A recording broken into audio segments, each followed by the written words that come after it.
This episode's sponsored by Skillshare. Hello and welcome, history buffs. My name is Nick Hodges, and today we're going to have a laugh at the Death of Stalin.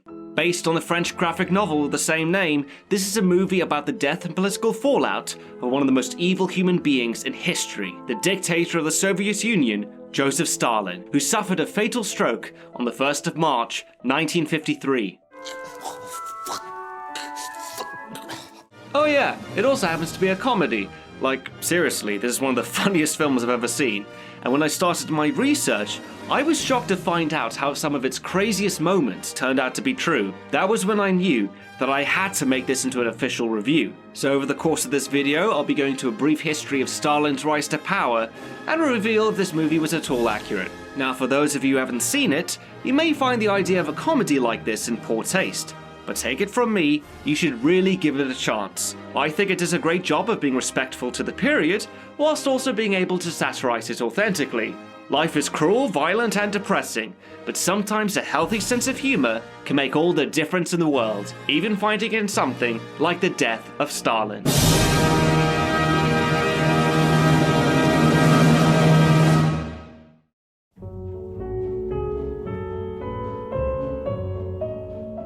On the 6th of March 1953, the world was stunned with the news announcing Stalin's death, marking the end of his 24-year reign of terror that murdered millions and transformed the Soviet Union into a superpower. While some in the West celebrated, others were more apprehensive over what might come next. Would things change for the better, or even possibly for the worse? You're on the Hades Express, mister! Quiet. Death is nothing to celebrate. Don't matter who it is. Seemed to be the only one surprised by his death, and it appears time just finally ran out for the old cocksucker. I'm sorry, but if there's one death you could celebrate, it was definitely Stalin. I know that people like to use Hitler as the perfect example of true evil, but Stalin ranks pretty high up there as well, so I don't think he should be overlooked. And I'm going to explain in this chapter exactly why. Born in 1878 in the small village of Gorian, Georgia, which was then part of the Russian Empire, Joseph Stalin was originally Joseph Vissarionovich Zhorgashvili. Throughout his young adult life, he assumed many identities, but the one he ultimately went for was Stalin, a Russian word to conceal his Georgian roots, and translated to Man of Steel. It was a title that he would certainly live up to. The reason for these later name changes was because by 1905, he had joined an underground socialist group called the Bolsheviks. Founded by Vladimir Lenin, they promoted the principles of Marxism through propaganda and by provoking general unrest, mainly through strikes and protests. Stalin quickly rose through its ranks by raising vast sums of money, all of it made through criminal means. By this point in his life, Stalin was little more than a common gangster, guilty for extortion, kidnapping, piracy, arson, bank robbery, and running protection rackets. To hide from authorities, Stalin would use aliases and frequently moved from place to place. Despite these precautions, he was often captured and imprisoned for his crimes, before eventually escaping later.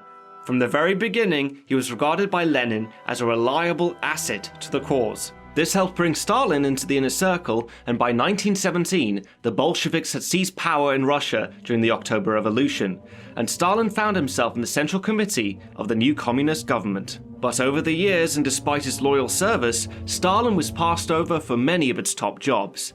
The truth was that Stalin's usefulness as an enforcer was no longer needed. He was rightly seen as an uneducated, violent thug by many of his peers, none more so than Leon Trotsky, whom Stalin hated with an abiding passion. Stalin especially resented Trotsky's close relationship with Lenin, which made him the second most powerful figure in the Soviet Union. This was the reality that Stalin was forced to accept for the next few years. That was until 1922, when Lenin assigned Stalin the role of General Secretary. At first glance, it seems like just a desk job, but Stalin was quick to realize its enormous potential. A general secretary was merely intended to keep the books in order and set up appointments, but this position also gave him the authority to appoint party members in administrative positions. This allowed him to remove his rivals and replace them with his loyal supporters. He could also decide who he wanted to inform about key appointments and who not to, just so that the majority present in these committees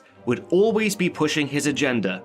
This political maneuvering was not lost on Lenin, but he had suffered a paralyzing stroke on the 25th of May, 1922. Fearing his imminent death, he wrote a secret testament critiquing all the leading party members and recommended removing Joseph Stalin as General Secretary of the Communist Party. When Lenin eventually died in 1924, Stalin personally organized a grand funeral in his honor. By leading the procession, Stalin was seen by the people as an obvious choice for successor. One reason why many who mattered weren't supportive of Lenin's favorite protege, Leon Trotsky, was because Trotsky was purposely given the wrong date for the funeral. For the next 3 years, Stalin's power base continued to grow, and by 1927, Stalin was able to expel Trotsky from the party, forcing him to flee to Mexico in exile until his murder in 1940 at the hands of a Soviet assassin. By 1929, Stalin had ousted all of his political rivals, making him the de facto leader. Keeping the title of General Secretary, he turned his attention to transforming the Soviet Union into an industrial power. Reason why was because the USSR had fallen behind many of the Western powers, with the majority of its people still working the land as peasants, and to fix this, Stalin enacted 3 aggressive 5-year plans to leap forward his nation's productivity in as short a time as possible. The agricultural sector was the first to be radically reformed through collective farming. All of the wealthy and most successful peasants were stripped of their lands and were labeled by Stalin as kulaks. 5 million of them were either exiled to slave labor camps or executed by local secret police. The remaining peasants were forced to work on enormous state-run farms, where the bulk of their crops and livestock were seized by the government and sent to the big cities to feed factory workers or were sold abroad. This collectivization was expected to increase food production, but instead, it did the exact opposite. Across the Soviet Union, millions of agricultural workers suffered from extreme privation and consequently died from starvation and disease. Anyone found stealing food either faced imprisonment or a firing squad, forcing some to resort to cannibalism. It's unknown how many died in this genocide that's remembered today as the Holodomor, but it's believed to be up to 10 million. News of the famine was suppressed in the cities, but not even the factory workers were safe from Stalin's ruthlessness. In an effort to increase productivity in iron, steel, oil, coal and more, workers were given extremely high quotas. Any worker that continued to fail meeting them or made mistakes were also exiled to a work camp or shot. Now, these work camps, also known as gulags, provided the communist government with an endless supply of slave labor, from criminals to political prisoners. Men, women, and in some cases, even children, were forced to work at gunpoint in the most appalling conditions, whether it be by chopping trees for lumber or mining for coal. All of this was done through grueling 14-hour work days and little protection against the elements. The worst gulags were in Siberia or in the Arctic Circle, where prisoners were exposed to sub-freezing temperatures during the winter. The most notorious and dreaded gulag was Kolyma, according to Anne Applebaum in a groundbreaking book, Gulag. The name Kolyma deserves to be as well known as the name Auschwitz. Food rations were tightly controlled and only given to the most productive workers. There was no consideration for the ones who couldn't keep up, as they could always be replaced.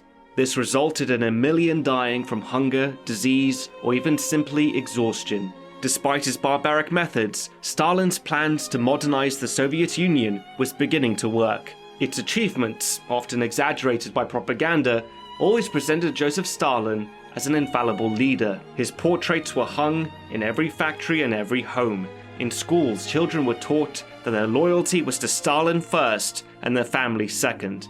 This indoctrination was ruthlessly enforced by the NKVD, Stalin's secret police, and everyone was expected to follow this cult of Stalin, to be unwavering in their love and support for their great leader, or else suffer the consequences. An example of this can be seen with one of Stalin's speeches. After he'd finished, the whole room erupted in thunderous applause, but as minute after minute dragged, the applause showed no sign of stopping, since no one dared to be the first. In 1934, Stalin further strengthened his grip on power through an even worse act of political repression. It was triggered by the death of Sergei Kirov, Stalin's loyal friend and colleague. Although this is unconfirmed, it is widely believed that Stalin was unsettled with Kirov's growing popularity and ordered his assassination, and he used Kirov's death as a pretext to find his supposed killers. In what would come to be known as the Great Purge, Stalin ordered the eradication of anyone considered a threat, first targeting other party members, but soon it swept over all branches of government. Many high-ranking generals and officers from the Soviet military were tortured into giving false confessions and executed. Next was the educated, like writers, artists, doctors, and scientists. Attention was finally turned onto the lower classes as well.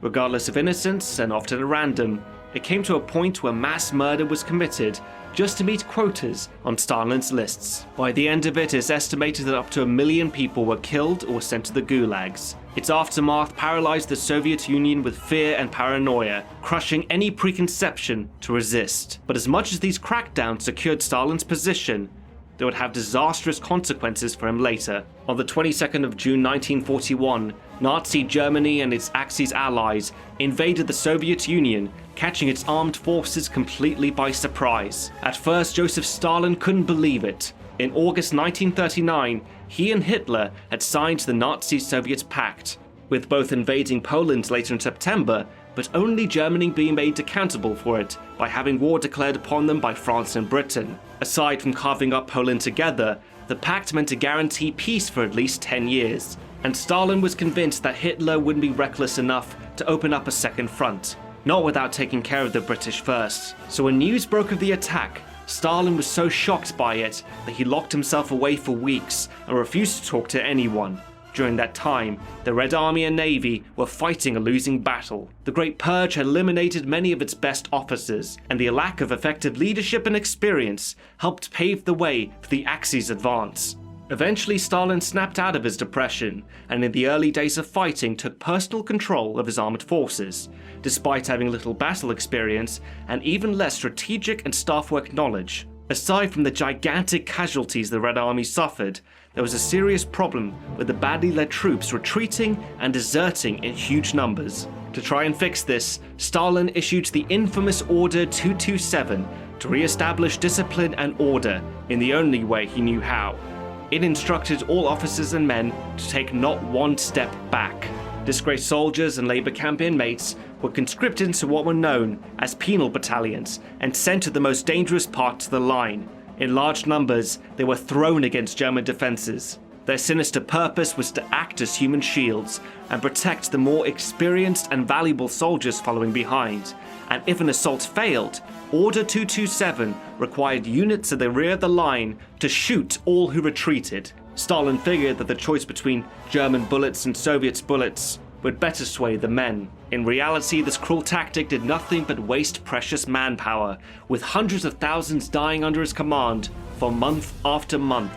Stalin's generals eventually convinced him to rescind Order 227 and step down as commander, arguing that fighting and winning the war would be better left in their hands, and he should focus instead on keeping the factories running and being the geostrategic chess player. After years of exceptionally bloody fighting that was markedly pitiless, the tide finally turned for the Soviet Union. The Red Army and Navy had fully recovered from their early defeats and were better equipped.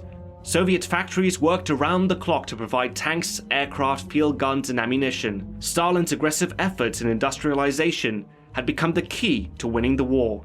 The Soviet Union was now able to outproduce Germany through a war of attrition. Outnumbered and outgunned, the German Wehrmacht and its Axis allies retreated from Soviet soil, from Eastern Europe, all the way until the Red Army were at the gates of Berlin. Only after the capital was in complete ruins did the Germans eventually surrender. The Soviet Union had emerged victorious in their Great Patriotic War, but the cost was far higher than all the other Allied nations combined, paid for with over 25 million Soviet lives. This figure wasn't lost on Stalin. In July 1945, President Harry Truman, Prime Minister Winston Churchill, and Joseph Stalin attended the Potsdam Conference to discuss the future of post-war Europe. The Allies expressed their wish to the communist leader to withdraw his troops from the liberated countries of Eastern Europe and return to its people their freedom. But Stalin had no interest in doing so, and instead chose to absorb these countries and turn them into communist satellite states to create a buffer zone between the West and the East, and ensure that the Soviet Union would never again be so easily invaded. When push came to shove, the Allies didn't have the nerve to get caught up in yet another war. and reluctantly abandoned 90 million people under Soviet occupation to their fate. Upon returning to Moscow, Stalin wasted no time in reasserting his authority. Nearly 3 million former Soviet prisoners of war had survived the horrific conditions of the Nazi and Axis camps, only to face interrogation back home for charges of treason. Up to half were convicted and sent to the gulags. Not even in his old age did Stalin soften with time. His reign of terror continued to hold the Soviet people hostage for another 8 years in his never-ending quest to find traitors. But under Stalin's vision, the Soviet Union had been transformed into a superpower, and its communist ideology would play on the center stage of world politics for the next half-century.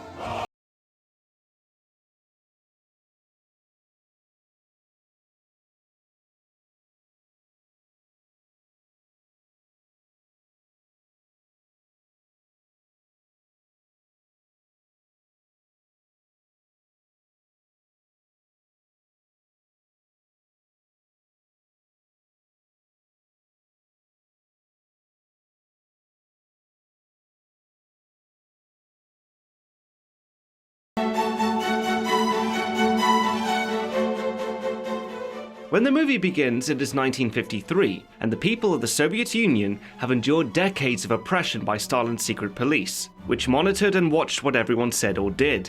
In order to survive, a strict code of silence was followed, as you never knew who you could trust or who might turn you in. Even so, this didn't guarantee your safety, since many innocent people still ended up on Stalin's lists. The terrifying truth was that no one was safe, and that's exactly how Stalin liked it. Even in his 70s, no one would dare challenge his grip on power, or even think to defy him. But, in an ironic twist of fate, they would all come back to bite him in the arse. On the 1st of March 1953, the General Secretary was alone in his bedroom and instructed his staff not to disturb him. Shortly afterwards, the dictator suffered a severe stroke and violently collapsed, and what happened next is absolutely true. Should we investigate? Should you shut the fuck up before you get us both killed? Despite hearing suspicious noise, the guards were too scared to check the disturbance, leaving their great communist leader to lie in a pathetic puddle of his urine for an entire day. When his staff eventually worked up the courage, they found an unconscious Stalin and debated over what to do. Rather than calling a doctor, they decided to call the Politburo instead, the Communist Party's executive committee. With the General Secretary incapacitated, it was up to them to take charge in his absence. Now, the reason why a doctor wasn't called for help first is thanks to yet another of Stalin's genius policies. We should get a doctor. Yeah.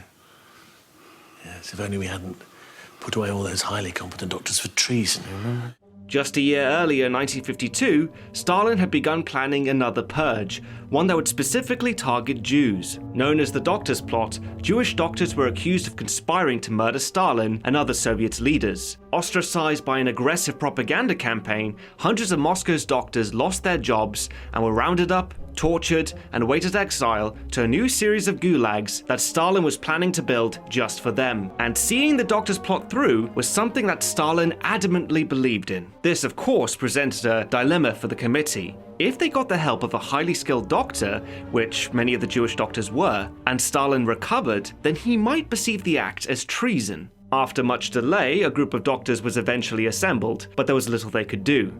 The dictator had suffered a cerebral hemorrhage and died a few days later on the 5th of March, 1953. For the first time in decades, the Politburo was without Stalin's guidance, a reality that unnerved some party members, whilst others saw an opportunity. Out of the executive committee, three would emerge in the power struggle that followed Stalin's death. The first was the Deputy General Secretary, Georgy Malenkov, and his position within the party made him next in the line of succession, a role that he didn't hesitate to pursue. But he was also aware that holding it wasn't a guarantee. He's irreplaceable.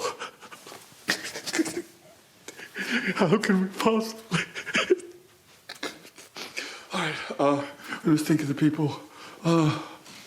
As acting General Secretary, I must step up. I must take his place while he's on the floor. But you just said he's irreplaceable. Malenkov knew that his claim meant very little without support from the other party members, unless he had some serious muscle backing him. The second person was the former head of the NKVD, Lavrenti Beria. He had been largely responsible for murdering millions in Stalin's purges, and oversaw many of the names in that dreaded list.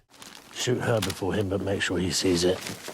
Or in this one, kill him, take him to his church, dump him in the pulpit. And I'll leave the rest up to you. Beria was a total psychopath and relished the power that came with his previous role as Stalin's personal executioner, who once referred to Beria as "my Himmler."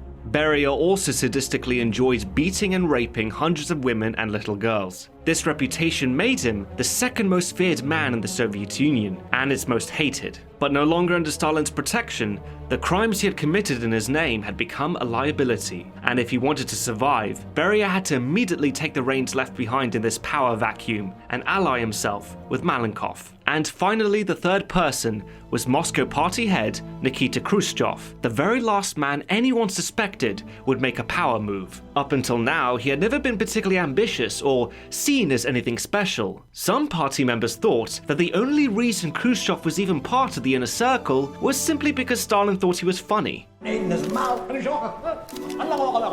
always cracks me up, this one. Despite appearing as the party clown, Khrushchev treated every joke he ever told with absolute seriousness, and just like we see in the film, he would ask his wife at the end of the day to write down all the jokes he could remember telling Stalin. I made a joke about the farmers. Does Stalin laugh? Yeah.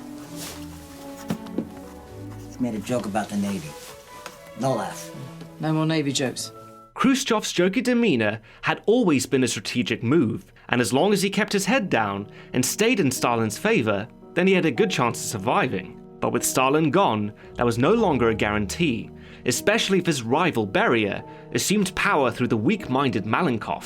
As the three men plotted and schemed, there was another matter they had to deal with: Stalin's children, specifically Svetlana and Vasily from Stalin's second marriage. Gaining their support would be paramount in winning over the public. It was just a matter of who could get to them first. Svetlana is here! I'm here! I'm over here! Svetlana! Svetlana! Shit, the race has started. Svetlana! They're trying to cut you off. Where? It's obvious. Svetlana! Svetlana! Out of all of Stalin's children, his favorite was his only daughter, Svetlana. She was the only thing in his life that he showed an ounce of affection towards, and despite being a strict father, his reasons for being so controlling is most likely due to Svetlana's mother, Nadia, who died in 1932. What happened was that Nadia found out about the famine sweeping through Ukraine and southern Russia, and on the 8th of November 1932, she confronted Stalin at a dinner party and publicly accused him of betraying the Soviet people. In response, he mocked and humiliated her by flicking her with his cigarette stubs. In devastation, Nadia stormed out of the banquet, locked herself in her bedroom, and shot herself in the head. Svetlana would inherit her mother's gentle nature, and as a result, she was loved dearly by the Soviet people. Unlike her brother Vasily, he was regarded as a major embarrassment to the Stalin family. He was a spoilt, egotistical drunk who beat his wife and screwed up every job his father ever gave him. Vasily was also unpredictable with his behavior and violently acted out. They ever find out that What are you doing to my father, you jackals? Murder us or kill him! Vasily, your father is dead. You're dividing the spoils. Leave his brain alone. How old are you? I'm old. You're not old. You're not even a person. You're a testicle. Vasily. Here's your fucking heart. Here it is. Leave the man alone. I will not. So with Stalin now dead, the first thing the committee saw to was organizing a state funeral. Just like with Lenin, Stalin's body was to be embalmed for display at the Hall of Columns for the next 3 days, before his coffin would be taken to his final resting place in Lenin's mausoleum. Whilst all this was going on, Beria wasted no time in gathering power. Firstly, Beria worked out a deal with Malenkov to reappoint him as head of the MBD, which he then merged with the MGB, which would later be replaced by the KGB in 1954. Anyway, this gave him power over the Soviet Union's secret police, which he restaffed with his followers. Shortly after, he moved 2 MBD divisions into Moscow and replaced the Red Army soldiers standing guard. This alarmed the executive committee, who interpreted it as the planning stages of a potential coup. It also didn't help when Beria began proposing some rather controversial reforms, such as halting mass arrests, reducing lengthy prison sentences, and even releasing 1 million political prisoners. This proposal was adopted, despite the fact that Beria was responsible for most of these victims. It seemed that this kind act was just so Beria could distance himself from Stalin's regime and the crimes he committed in his name. The Politburo grew even further suspicious after an uprising occurred in East Germany in June 1953. It was when Beria proposed the idea of reuniting East and West Germany for American compensation. In Khrushchev's eyes, to even suggest this idea was anti-communist, and felt that unless something was done soon, they were all in danger. Faced with this, he began hatching a plot. In order for it to succeed, he knew he had to get help from the army. At great risk, Khrushchev confided in his old friend, Marshal Zhukov, a highly decorated war hero whose great name would provide the legitimacy he desperately needed. I'm going to have to report this conversation. Threatening to do harm or obstruct any member of the Presidium in the process of looking at your fucking face. Be serious. Are you in? I'm in. That fucker thinks he can take on the Red Army.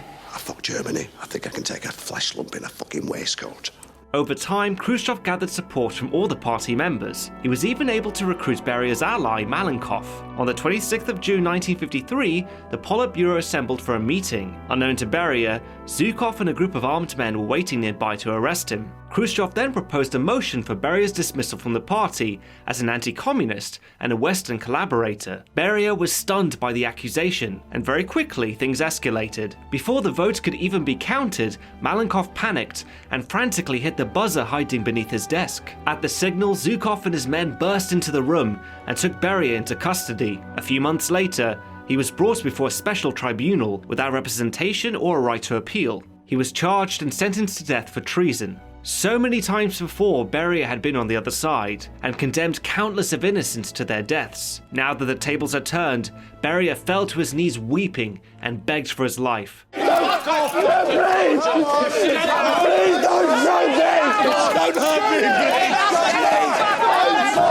Get him out! Get out of here! There would be no ceremony for Stalin's Himmler. His remains were cremated and buried in the woods near Moscow. Having eliminated his greatest rival, Khrushchev was mostly left unchallenged, and within a few years, he ousted Malenkov and demoted the other party leaders, and by 1956, Khrushchev emerged as the new leader of the Soviet Union. And one of his very first acts as leader was to publicly condemn Stalin in what would be known as the secret speech. On the 25th of February 1956, Khrushchev stood before the 20th Communist Party Congress and officially revealed the full scale of Stalin's crimes. Information on how many were killed in his purges had been suppressed for decades, leaving only rumors and speculations. But nobody imagined it could ever be this high, that tens of millions had perished at the hands of the very man they had all been conditioned to revere. Even after his speech, Khrushchev knew that the path towards complete de-Stalinization was an arduous one. The man of steel had cast a long shadow during his life. Some even now are still under its influence to this day. The overriding reason for this is that the USSR did not crash down in flames like the Third Reich. It merely fizzled out.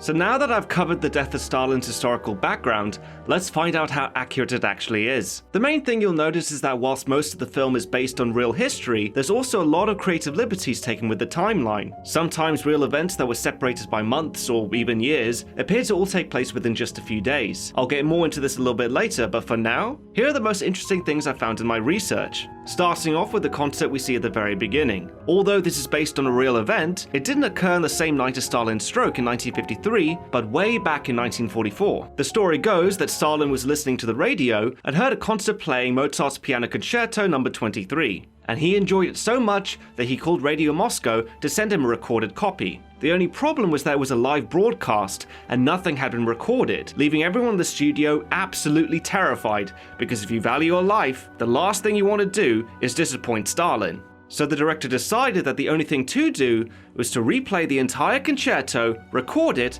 and just pray that Stalin didn't notice. But that meant more than simply reassembling the original orchestra. In order for the acoustics to sound the same, a similar size audience would be needed as well.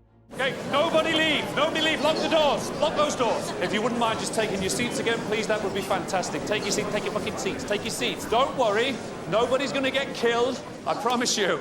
Sit down, do not defy me, sit your asses down.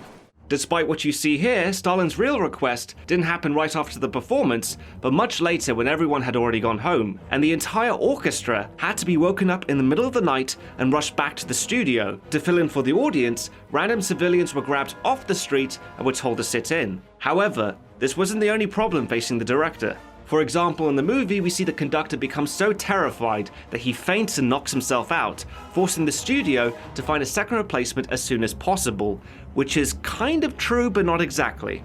What really happened was that the first conductor was too scared to perform, so they had to find another. The second couldn't perform either because he was too drunk, leaving the third and final conductor, who worked out just fine. And like you see here, they came to his house in the middle of the night and brought him to the studio still wearing his pajamas. The concerto was successfully recorded and sent to Stalin without him ever being the wiser. I would also like to point out that the pianist Maria Udina is based on a real person, and it was specifically her solo that caught the dictator's attention, and it moved him so much that he just had to re-listen to it. Whilst it's true that Maria did indeed hate Stalin and was publicly critical of him, there are a few discrepancies with her character. For example, she didn't have to be bribed by the director to re-perform for 20,000 rubles. Just because that would be a dick move and selfishly endanger the lives of her fellow musicians. The real story was that the 20,000 rubles was actually a gift given to her by Stalin when he received the record, along with a personal letter singing her praises, and instead of showing appreciation, Maria chose to stick to her principles and replied back with a most shocking letter, which we see Stalin in the movie read. Joseph Vissarionovich Stalin, you have betrayed our nation and destroyed its people. I pray for your end and ask the Lord to forgive you. Tyrant.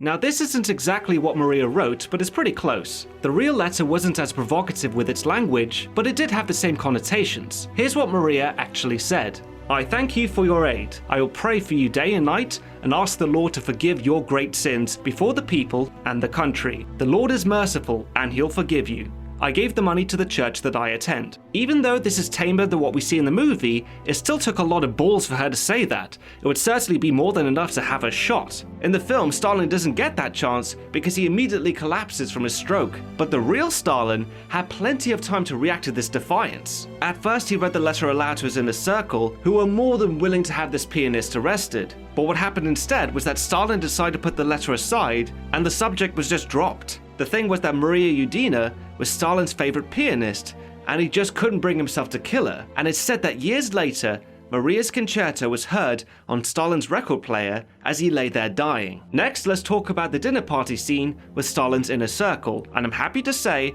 that this is absolutely true. The party elite would regularly meet at Stalin's country estate, his dacha, in the early hours of the morning to discuss politics and state business. But even after they were finished, Stalin encouraged them to stay and keep drinking, which of course they always did because you never say no to Stalin, and they would get absolutely plastered, much to the dictator's amusement. Then Stalin would end the day by having everyone sit together in his home cinema, and as we see here, the man was a huge film buff. His favorites were the John Ford westerns, but he also loved gangster movies too, and no matter how drunk or exhausted his fellow comrades were, they wouldn't leave until the movie was over. Another interesting scene I thought I'd mention is when we're introduced to Vasily Stalin. He's shown looking drunk and rather pathetic, coaching what appears to be an amateur ice hockey team, and the reason given is pretty funny.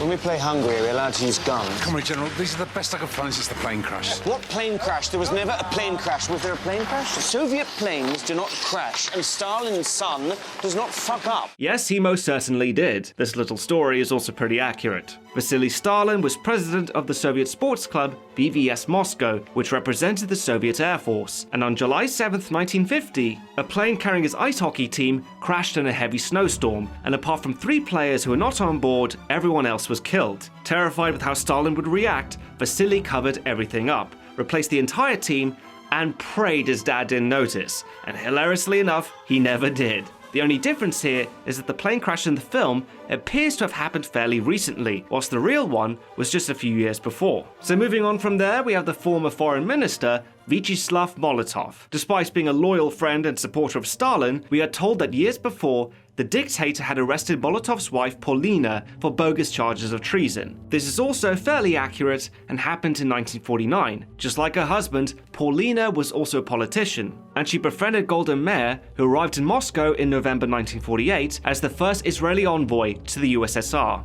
As Paulina was a Jew herself, she took her role very seriously, and for that reason alone, Stalin distrusted Paulina. Even so, she was such a fanatical communist that her first question upon her release from the Gulag was, "How's Stalin?" And when she was told that he had died only a few days before, she fainted. And she and her husband remained fervent communists to their dying days. So anyway, one of the few things Stalin shared in common with his former enemy Adolf Hitler was his abiding hatred of Jews. And it didn't matter how many years Paulina had devoted to the Communist Party, her Israeli affiliation and her open espousal to hand over the Crimea to Soviet Jews was enough to convince Stalin of an elaborate Zionist conspiracy. Sentenced for exile, Paulina would spend the next 5 years with no contact with her husband. Molotov was devastated, of course, but there was little he could do about it.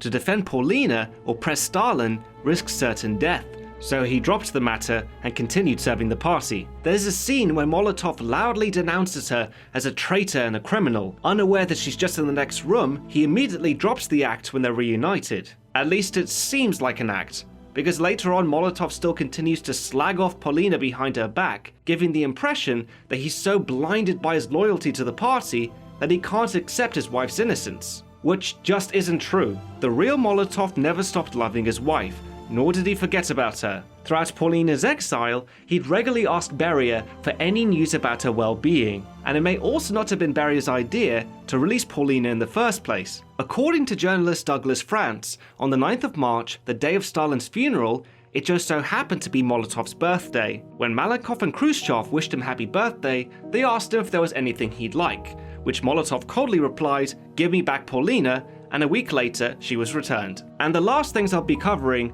are all about Lavrenti Beria, since a few of the film's biggest inaccuracies seem to revolve around him. I should first point out that by 1953, he wasn't head of Stalin's secret police, the NKVD. He had been for many years, but resigned just before the ministry was disbanded in 1946 and became the Ministry of Internal Affairs, the MBD. Beria assumed a new role as deputy chairman and had some say in national security, but nothing compared to what he used to. That's why when Stalin died, one of the first things he wanted to do was get that back. I think the reason why it's never mentioned in the movie is because they wanted to condense a lot of complex history in order to keep the plot moving. The same thing goes with the film's timeline. We get the impression that everything between Stalin's death to Beria's execution all happened within a brief amount of time instead of months apart. So for the purpose of pacing, they take a lot of creative liberties. Some of it is harmless, like when Beria steals Stalin's personal files. There's no record of him ever doing this, but it's perfectly plausible, unlike the other stuff we see him do. Like the bit where Beria orders his secret police to arrest all of Stalin's staff and to clear out everything from his dacha, seemingly to get rid of evidence and witnesses, and is carried to such an extreme that even the agents doing it are executed by other agents. Now, I'm not saying stuff like this never happened, but I've been unable to find any evidence to this specifically, and to be honest, I'm a little confused as what the point of all of this is. It can't be to cover up Stalin's death because it was publicly announced the very next day. If it was just to steal stuff, I'm also unconvinced. Why would Beria take such an unnecessary risk when he had bigger fish to fry? You might say that was because the real Beria didn't hide his hatred of Stalin when he died, and wasn't concerned with the consequences, which admittedly is true, and we do get a small glimpse of this in the movie, when we see Beria lean over the dictator's bed when everyone is gone and whisper in his ear, "You have a nice long sleep, old man. I'll take it from here." But you might be surprised to find out that the real Beria wasn't that subtle. While Stalin was unconscious, Beria began mocking him in front of everyone, and only stopped when Stalin briefly regained consciousness, which prompted Beria to fall to his knees and kiss his hands begging for forgiveness. But apparently, when Stalin passed out again, Beria stood back up and spat in disgust. If this is true, then it shows how confidently Beria believed that Stalin would die, and could explain why he looted the dacha in the movie. Again, I'm not convinced that this is true, and I couldn't find any evidence, but if you guys are able to, I would love to read your comments on this. I should also point out that in recent years, some people believe that Stalin may actually have been poisoned by Beria. The theory goes that Beria had been informed that Stalin was secretly planning to kill him, so he acted first. And although this conspiracy theory isn't featured in the Death of Stalin, I thought you might find it interesting all the same. Anyway, so what else could be said about Beria? How about the bit where he orders the NKVD to shut down all the trains to Moscow to prevent Soviet citizens from attending the funeral, which provokes Khrushchev to countermand these orders and allow thousands of mourners into the city. Unaware of this, the NKVD opens fire on the crowd and kills 1,500 civilians, which does some serious damage to Beria's popularity. The massacre you see here never happened. The only thing true about it was that it was inspired by a tragic accident. On the 8th of March 1953, crowds of mourners were waiting outside the mausoleum to see Stalin, and the Red Square was so overcrowded that people struggled to breathe. Panic soon followed, with hundreds crushed to death in the chaos. So basically, Beria had nothing to do with this awful accident, but it's rewritten so he gets the blame. From a historical perspective, this is wrong, but from a story standpoint, I understand.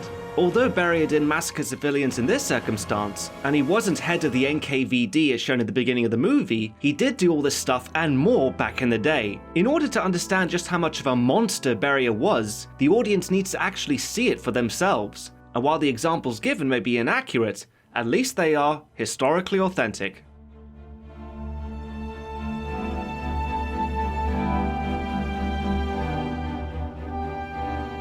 For this last chapter, I'm going to talk about how The Death of Stalin was received by the general public, and also its cautionary message. It is first and foremost a comedy, of course, and yet despite its dark subject matter, it completely pulls it off. There are so many moments where I not only cracked up with laughter, but was impressed with how historically authentic the jokes were. My absolute favourite bit is at the funeral, where all the main characters stand in front of Stalin's coffin, where they try to maintain appropriate funeral etiquette, but refuse to stop bitching at each other. Ask Nikita, why in God's arse he invited the bishops? No, I've already explained why. You tell him. Never mind. Swap. No. Just swap with me. I said no. We can make it look like it's part of the ceremony.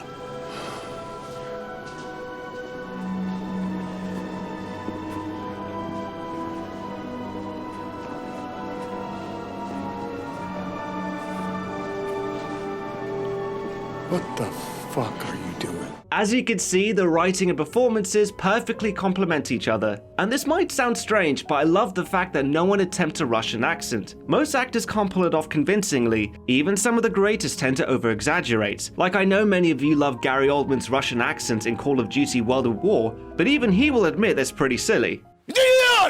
On the ledge! Shoot him! The fact that almost everyone keeps their native accents actually makes sense to me. After all, the Soviet Union was an enormous landmass with hundreds of unique regional accents, so representing them with a variety of English-speaking ones is rather fitting. I mean, for example, I found it hilarious that Joseph Stalin's portrayed as a Cockney. It's rather appropriate given that he spoke Russian with a thick Georgian accent. What took you so long? You fucking walk here?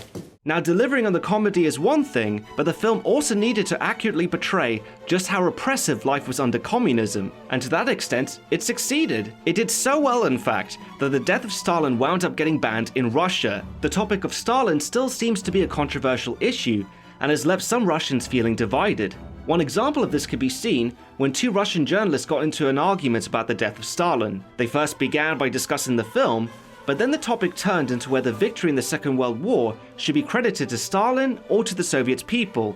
And just see for yourself how that conversation went. Конченый демагог. И ты, когда говоришь, что я плюю на могилы, ты мерзавец последний. Может быть, я мерзавец, но ты плюешь на могилы. Я прошу прощения, давайте личное оскорбление Был бы ближе, по морде бы ты у меня получил. Ну, пожалуйста, вот я тут, дай по морде мне. Встань и дай. Хочешь стекло такое? Давай. У нас трансляция в YouTube идет, уважаемые. Вы что творите? Так, господа, прекратите!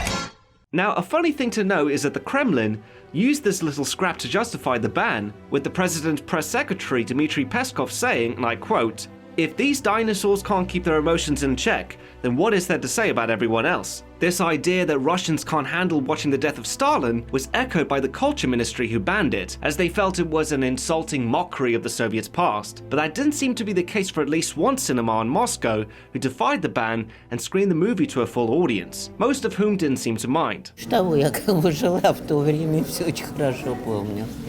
Я ничего не могу возразить. Я не могу возмутиться. You know what? That's really nice to hear. I mean, hopefully this assures the Russian government that they simply overreacted and there's nothing to worry about. A Moscow cinema has been raided by police after it showed the newly released British film The Death of Stalin. The theatre went ahead despite the movie being banned in Russia. On second thought, never mind. I would just like to say thanks to our sponsor for today's video, Skillshare. Skillshare is an online learning platform with thousands of classes, from running a business, photography, music production, interior design, and much, much more. For the curtains at the front, comrade, do you want ruched, not ruched? That's good. That's Ruched, not ruched. Ruched? Would you stop with this? Their premium membership gives you unlimited access to a wide selection of high-quality classes, so you can improve your current skills, learn new ones, and create something that others will love. With sharper cheekbones as requested. Sharp, not sharp. Sharp, not sharp. I would like that one destroyed. Skillshare is also very affordable with an annual subscription of less than $10 a month, and the first 500 people to sign up with the History Buffs link will get their first 2 months for free. So just go to skl.sh/historybuffs or click on the link in the description box below. Well, that about wraps it up. My name is Nick Hodges, and thanks for watching History Buffs. And remember, if you like the show, help the channel grow. If you wish to support History Buffs, then you can now do so at Patreon. And as always, let me know in the comment section what you thought about the death of Stalin. And of course, what historical movie should I review next? In the meantime, check out the History Buffs Twitter and Facebook pages for new updates. Until then, I'll see you next time.